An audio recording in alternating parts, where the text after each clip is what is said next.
So I don't think there's a golfer out there who would not be impressed if they knew what they needed to do every time with driver to stand up to the golf ball, put a swing on it, and know that the ball would just disappear straight down the fairway at a reasonable distance like that every single time.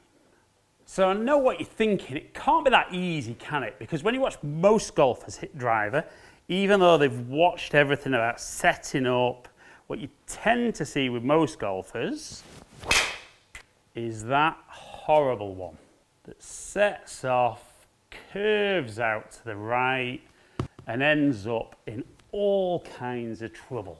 And you might have already commented below and said, I wish mine only went left to right like that. Lots of golfers see much worse shots. And I think the big thing is, we understand what causes that slice. So we know that that club face is open to the path, and we know that the path of the club is moving from out to in. And that last shot I hit there, the path was 12 degrees out to in and the club face was 10 degrees open. So not very nice numbers. So what if I could give you a movement and a feel that would help improve your path and your club face control to hit those nice bullet straight shots? And what we're going to talk about is if you're going to deliver the club differently on the way down than this, we need to understand how the body moves to get that club moving more this way to be able to go there. And the big key is, if you look from behind, is something called side bend. So we see how on the way back, the left shoulder goes down, which creates left side bend. And what we would love to see, and we see this with all the best players in the world, is as they shift left, we get right side bend, so that the right shoulder goes down.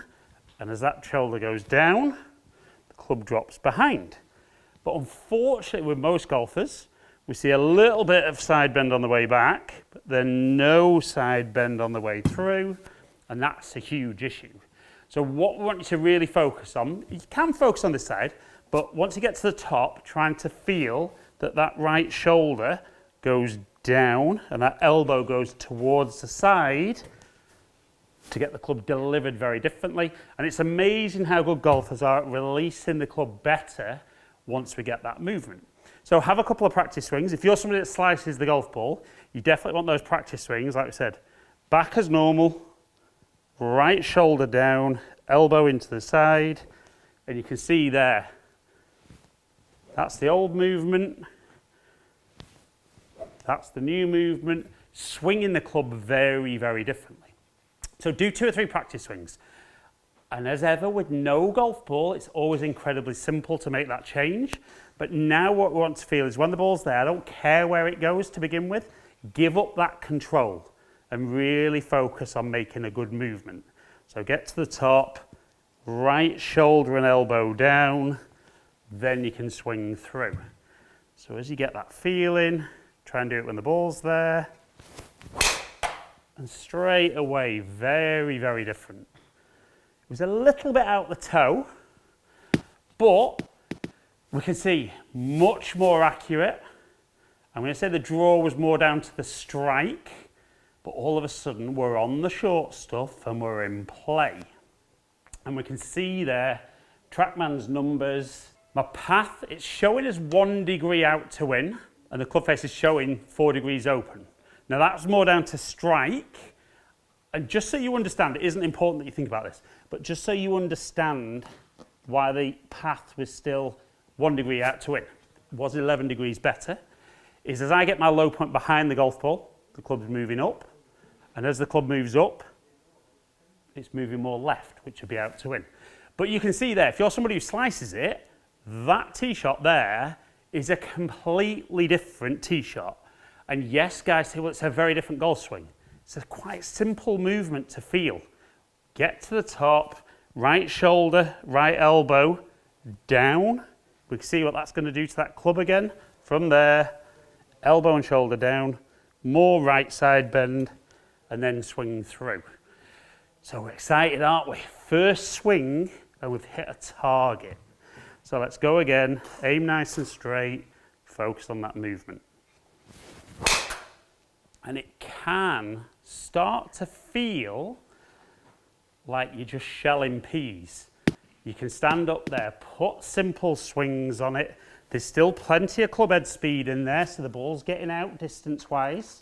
But we're starting to see fairways hit. Again, path and face numbers tiny, and another one on the short stuff.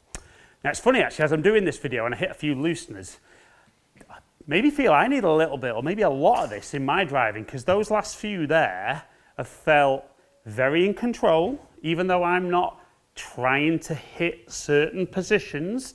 I'm just making sure that the body moves better to deliver the club through that impact area, and that I can stand up, focus on the movement, and it just might be, if I can get that feeling, and you can get that feeling, that you're going to go out and maybe for the first time ever hit every single fairway with driver. So the nice thing there is, super accurate, and I know I'm generating some reasonable distance because I generate some speed. But you're probably like me, and once you start getting them in play and feeling like that's very under control, there's that little voice in the head about, could I swing a little quicker and still get that feeling? And that's the challenge, because generally when we go a little quicker, we lose that little bit of awareness. But I'm going to still focus on right shoulder, right elbow, getting down, creating that side bend, and then swing through a bit quicker. Now, what I would say when you practice this, if you can't get the speed with the movement, you've still got 100% fairways hit. But if you can put some speed in and execute what we've been talking about, you might find that as good as that is, just sneaking off the fairway. So we can see there, for me, putting a bit more speed in is going to take a bit of practice. But I know if I can get some side bend into my downswing, some right side bend, I'm going to change the path that I deliver the club on. It allows me to release the club correctly through impact, and I'm going to start hitting driver straighter and potentially further than ever by understanding the real secret to hitting long straight drives.